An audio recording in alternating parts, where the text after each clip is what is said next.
ছাত্ৰ ছাত্ৰীসকল, আজি আমি সৰল যান্ত্ৰিক চিত্ৰৰ ধাৰণা পাঠটিৰ ত্ৰিভুজৰ বিষয়ে আলোচনা কৰিম। ত্ৰিভুজ বুলি ক'লে তিনিটা বাহুৰে আগুৰা বন্ধ সমতলী চিত্ৰক ত্ৰিভুজ বুলি কোৱা হয়। এইটো তিনিটা বাহু আছে এই চিত্ৰটোত, এ বি চি আৰু AC। এই তিনিটা বাহুৰে আগুৰা এই বন্ধ সমতলী চিত্ৰটোকে ত্ৰিভুজ বুলি কোৱা হয়। এটা ত্ৰিভুজত 6টা অংশ থাকে, তিনিটা বাহু আৰু তিনিটা কোণ, এইকেইটা কোৱা হয় কোণ। এই ত্ৰিভুজটোৰ 6টা অংগ হ'ল তিনিটা বাহু AB, BC আৰু AC, কোণ তিনিটা A, B আৰু C, 6টা অংগ হ'ল। এতিয়া এই ত্ৰিভুজটোৰ ভিতৰৰ অংশটোক কোৱা হয় অন্তঃক্ষেত্ৰ আৰু বাহিৰৰ অংশটোক কোৱা হয় বহিঃক্ষেত্ৰ। এইটো কোৱা হয় অন্তঃক্ষেত্ৰ। এতিয়া ত্ৰিভুজ বাহু হিচাপে তিনি প্ৰকাৰৰ।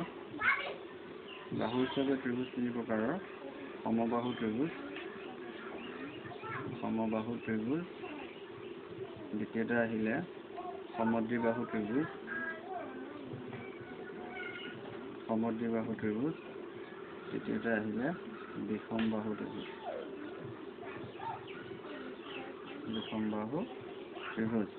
কোণ হিচাপে ত্ৰিভুজ তিনি প্ৰকাৰৰ। এক আহিলে সমকোণী ত্ৰিভুজ, দ্বিতীয়তে আহিলে সূক্ষ্মকোণী ত্ৰিভুজ,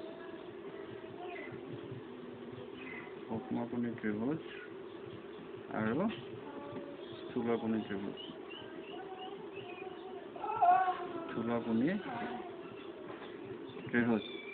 এতিয়া ত্ৰিভুজৰ 6টা প্ৰকাৰ আমি গম পালোঁ। এই তিনিটা হ'ল বাহু হিচাপে তিনিটা প্ৰকাৰ, সমবাহু ত্ৰিভুজ, সমদ্বিবাহু ত্ৰিভুজ আৰু বিষমবাহু ত্ৰিভুজ। কোণ হিচাপে তিনিটা প্ৰকাৰ হ'ল সমকোণী ত্ৰিভুজ, সূক্ষ্মকোণী ত্ৰিভুজ, স্থূলকোণী ত্ৰিভুজ। এতিয়া সমবাহু ত্ৰিভুজ কি? যিটো ত্ৰিভুজৰ তিনিওটা বাহুৰ মাপ সমান, সেই ত্ৰিভুজটোক কোৱা হ'ব সমবাহু ত্ৰিভুজ।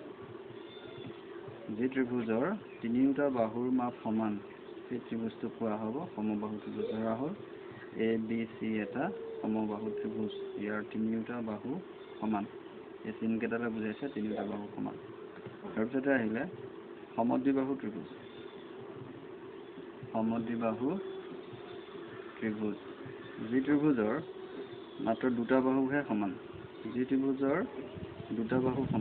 তাত ABC এটা ত্ৰিভুজ, ইয়াৰে দুটা বাহু সমান। AB আৰু AC বাহু দুটা সমান, BC বাহুটো ইহঁত দুটাৰ লগত সমান নহয়।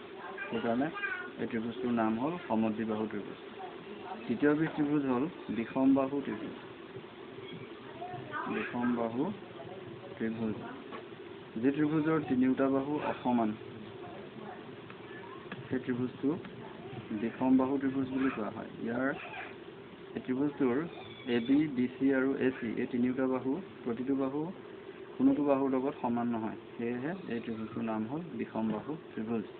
এতিয়া তোমালোকে সমবাহু ত্ৰিভুজ, সমদ্বিবাহু ত্ৰিভুজ আৰু বিষমবাহু ত্ৰিভুজ বুজি পালা। ইয়াৰ পিছত আহিলে কোণ হিচাপে ত্ৰিভুজ তিনি প্ৰকাৰৰ। সমকোণী ত্ৰিভুজ, সূক্ষ্মকোণী ত্ৰিভুজ আৰু স্থূলকোণী ত্ৰিভুজ, এই তিনি প্ৰকাৰ পাইছিলোঁ। এতিয়া সমকোণী ত্ৰিভুজ কি?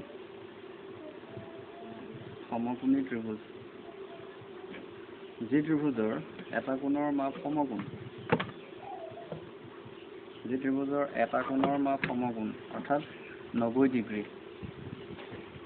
ধৰি ল'লো ABC এটা ত্ৰিভুজ, ইয়াৰ B কোণটো 90 ডিগ্ৰী। B কোণটো হ'ল 90 ডিগ্ৰী। এই প্ৰতীকটোৱে 90 ডিগ্ৰী বুজায়। গতিকে ABC এটা হ'ল সমকোণী ত্ৰিভুজ, কোণ B সমান 90 ডিগ্ৰী। ABC এটা হ'ল সমকোণী ত্ৰিভুজ। তাৰপিছত আহিলে সূক্ষ্মকোণী ত্ৰিভুজ।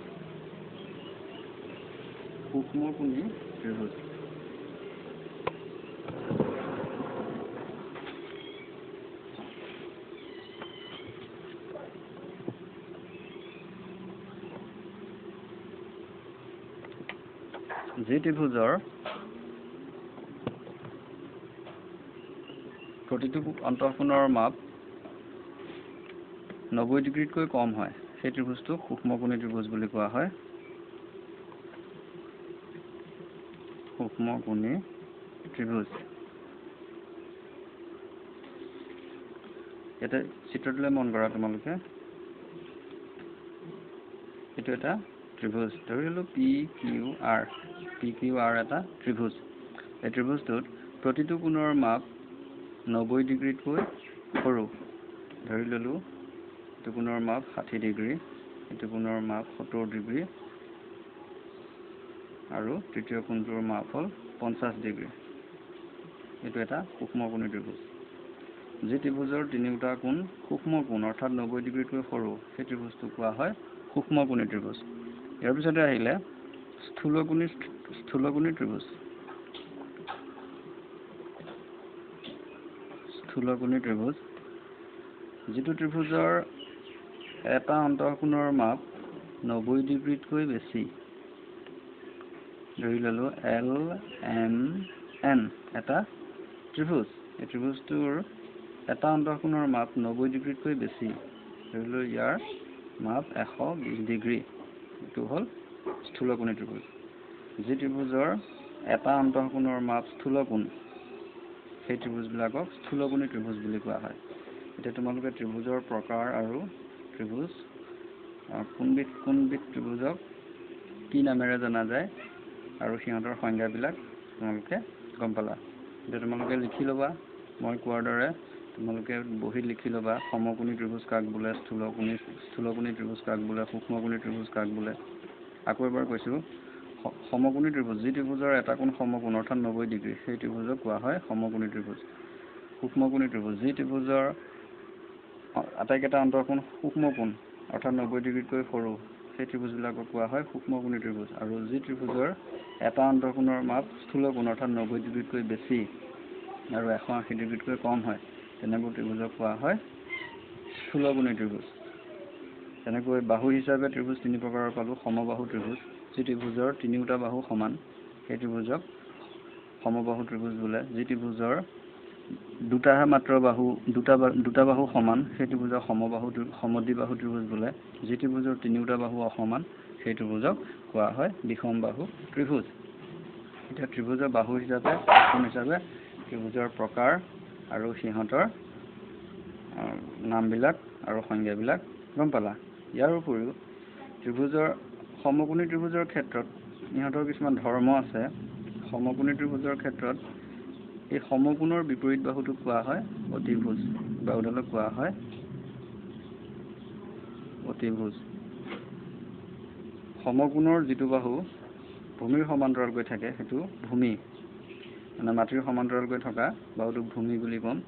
আৰু থিয় হৈ থকা মাটিৰ লগত লম্ব হৈ থকা বাহুটোক কোৱা হ'ব লম্ব। এডালক কোৱা হ'ব ভূমি বাহু। কেতিয়াবা আমি এই ভূমি বাহুটো ঘূৰাই ওপৰৰ ফালে থাকিলেও ভূমি বুলি ক'ম। এডাল হ'ল লম্ব। AB বাহুটো হ'ল লম্ব, BC বাহুটো হ'ল ভূমি। ABC এই তিনিটা কোৱা হয় শীৰ্ষবিন্দু। এতিয়া এই লম্বডালক কেতিয়াবা আমি উন্নতি বুলি ক'ম। কেতিয়া ক'ম?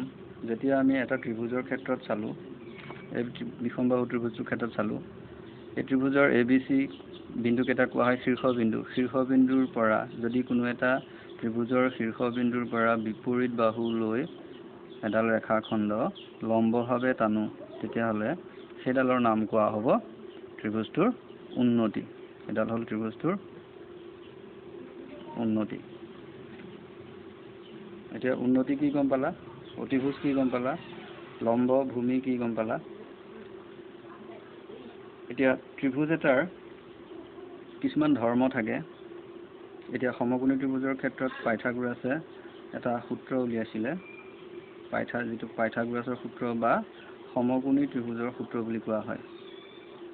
পাইথাগোৰাছৰ সূত্ৰ।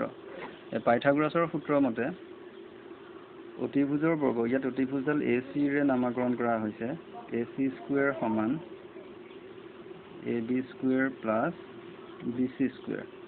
মানে AC ডালক AC ডালক যদি বাহু হিচাপে লৈ আমি যিটো বৰ্গ আঁকিম সেই বৰ্গটোৰ কালি AB ডালক বাহু হিচাপে লৈ অঁকা বৰ্গটো আৰু BC ডালক বাহু হিচাপে লৈ অঁকা বৰ্গটো বৰ্গ দুটাৰ যোগফলৰ সমান হয়।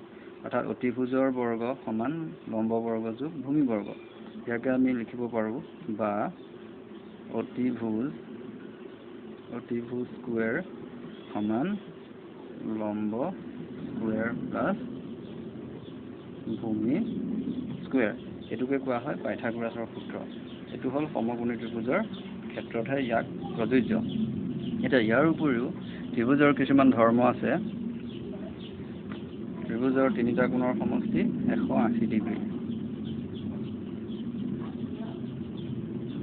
ত্ৰিভুজৰ তিনিটা কোণৰ সমষ্টি 180 ডিগ্ৰী বা দুই সমকোণ এতিয়া আমি জানো যে এডাল ৰেখাত আমি যদি এটা বিন্দু ইয়াত কল্পনা কৰিলোঁ, সেই বিন্দুটোৰ পৰা এই দুইডাল ৰশ্মি ওলাইছে বুলি কল্পনা কৰি ল'লোঁ, AOB। তেতিয়াহ'লে OA ৰশ্মিডালৰ এইটো আদি অৱস্থান বুলি কোৱা হয়। ই যদি ঘড়ীৰ কাঁটাৰ বিপৰীত দিশত ঘূৰি আহি OBৰ অৱস্থান পায়, তেতিয়াহ'লে ই 180 ডিগ্ৰী কোণ কৰিব। এই কোণটোক কোৱা হয় সৰল কোণ বুলি কোৱা হয়। ইয়াত যিমানেই কোণ নাথাকক আৰু সৰু সৰু কোণ যিমানতে আমি ভাগ নকৰোঁ, এই আটাইবোৰ কোণৰ যোগফল 180 ডিগ্ৰীয়ে পোৱা যাব। এইটো কোৱা হয় সৰল কোণ বা ৰৈখিক কোণ। এতিয়া ত্ৰিভুজৰ ক্ষেত্ৰতো ত্ৰিভুজৰ তিনিটা কোণৰ সমষ্টি 180 ডিগ্ৰী পোৱা যায়। এতিয়া আমি কেনেকৈ পাম চাওঁ। ধৰি ল'লোঁ ABC এটা ত্ৰিভুজ। এই ত্ৰিভুজটোৰ ভূমি বাহুটোক আমি দুইফালে বঢ়াই দিলোঁ আৰু এই BC বাহুৰ সমান্তৰালকৈ এই বিন্দুৰ মাজেৰে এডাল ৰেখা কল্পনা কৰি ল'লোঁ বা আঁকি ল'লোঁ। আৰু ভূমি বাহুটোক দুয়োফালে বঢ়াই ল'লোঁ। এতিয়া যিহেতু BC বাহুৰ সমান্তৰালকৈ ৰেখাডাল অঁকা হ'ল, এই বিন্দুৰ মাজেৰে এডাল L ৰেখা বুলি ধৰিলোঁ, এডাল M ৰেখা বুলি ধৰিলোঁ। তেতিয়াহ'লে যিহেতু ৰেখা দুডাল সমান্তৰাল হৈ আছে, তেতিয়াহ'লে আমি সিদিনা যোৱা সপ্তাহত আমি ক্লাছটোত গম পাইছিলোঁ যে একান্তৰ কোণ কোনবিলাক কয়, অনুৰূপ কোণ কোনবিলাক কয়। যদি দুডাল সমান্তৰাল ৰেখাক আন এডাল ৰেখাই ছেদ কৰে, অৰ্থাৎ ত্ৰিজ্যকে ছেদ কৰে, তেতিয়াহ'লে একান্তৰ কোণবিলাক সমান হয়। এইটো কোণে সমান হয়। আৰু এই কোণটোৱে সমান হ'ল। এতিয়া আমি দেখিলোঁ যে এই কোণটোৰ লগত সমান, এই কোণটোৰ লগত সমান। তেতিয়াহ'লে ত্ৰিভুজটোত তিনিটা কোণ আছে।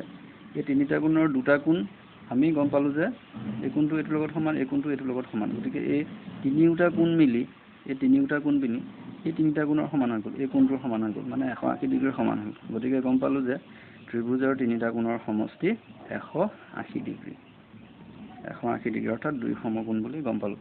তোমালোকে কথাটো বুজি পালা কেনেকৈ দুই সমকোণ হ'ল, অৰ্থাৎ 180 ডিগ্ৰী হ'ল। একেদৰে এইটো তোমালোকে প্ৰমাণ কৰিব লাগিব। পৰীক্ষাটো তোমালোকক প্ৰমাণ কৰিবলৈ আহি থাকে। অকল পৰীক্ষাৰ বাবেই নহয়, তোমালোকৰ ওপৰৰ শ্ৰেণীটো এইটো ব্যৱহাৰ হৈ থাকিব। গতিকে ইয়াৰ পিছত আহিলে ত্ৰিভুজৰ যিকোনো এটা বহিকোণ তাৰ বিপৰীত দিশত থকা অন্তঃকোণ দুটাৰ সমষ্টিৰ সমান হয়। অৰ্থাৎ ত্ৰিভুজৰ যিকোনো এটা বহিকোণৰ মাপ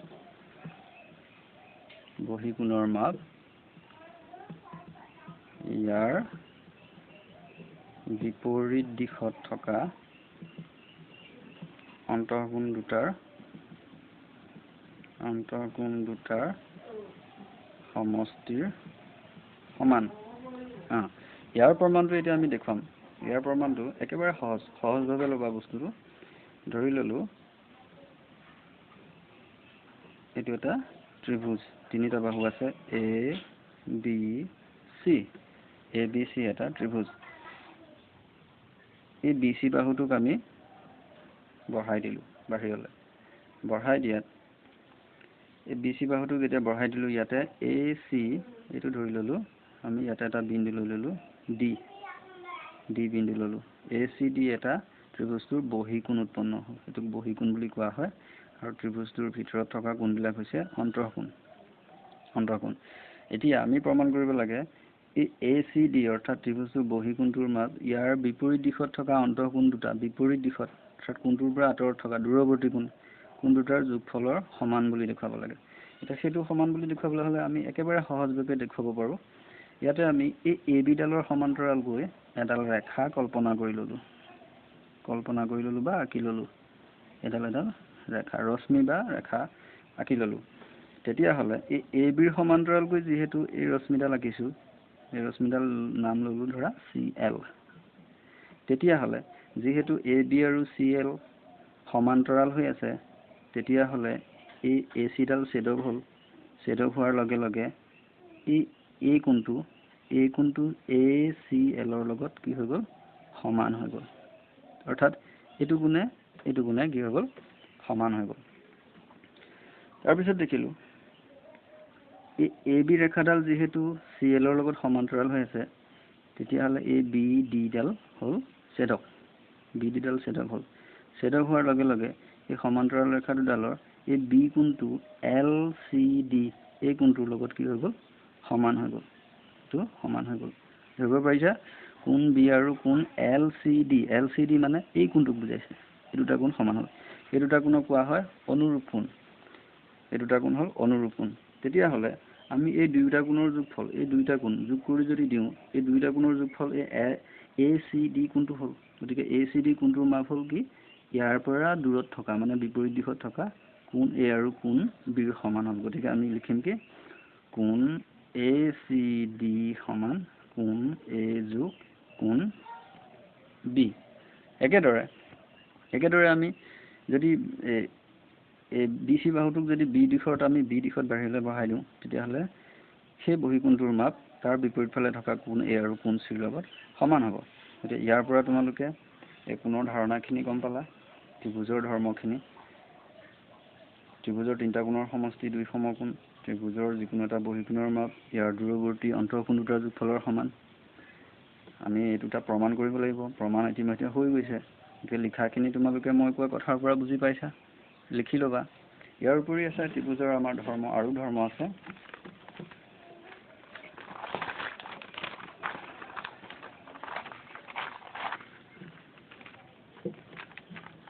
ত্ৰিভুজৰ যিকোনো দুটা বাহুৰ সমষ্টি তৃতীয় বাহুতকৈ ডাঙৰ হয় ধৰি ল'লোঁ এইটো এটা ত্ৰিভুজ এই ত্ৰিভুজটোত ABC এটা ত্ৰিভুজটোৰ এডাল ধৰি ল'লোঁ আমি 10 চেণ্টিমিটাৰ এডাল ধৰি ল'লোঁ আমি 7 চেণ্টিমিটাৰ এডাল ধৰি ল'লোঁ 8 চেণ্টিমিটাৰ এতিয়া আমি যদি চাওঁ AB যোগ BC কিমান পাম AB যোগ BC 10 যোগ 8 18 চেণ্টিমিটাৰ তেতিয়া AC হ'ল 7 চেণ্টিমিটাৰ তেতিয়াহ'লে আমি লিখিব পাৰোঁ AB যোগ BC কাতকৈ ডাঙৰ ACতকৈ ডাঙৰ ত্ৰিভুজৰ যিকোনো দুটা বাহুৰ যোগফল তৃতীয় বাহুতকৈ ডাঙৰ হয় এবাৰ আমি যদি চাওঁ BC যোগ AC কিমান হ'ব 15 চেণ্টিমিটাৰ গতিকে ABতকৈ ডাঙৰ হ'ল BC যোগ AC তাতকৈ ডাঙৰ হ'ল ABতকৈ ডাঙৰ হ'ল একেদৰে আমি এবাৰ যদি AC আৰু AB যোগ কৰোঁ তেতিয়াহ'লে AC আৰু AB 17 চেণ্টিমিটাৰ হ'ব 10 আৰু 7 BCতকৈ ডাঙৰ হ'ব অৰ্থাৎ AB যোগ AC তাতকৈ ডাঙৰ হ'ল BCতকৈ ডাঙৰ হ'ল এইটো হ'ল ত্ৰিভুজৰ ধৰ্ম ত্ৰিভুজৰ যিকোনো দুটা বাহুৰ সমষ্টি তৃতীয় বাহুতকৈ ডাঙৰ এতিয়া ইয়াৰ পিছত আহিলে আৰু এটা ধৰ্ম আহিলে ত্ৰিভুজৰ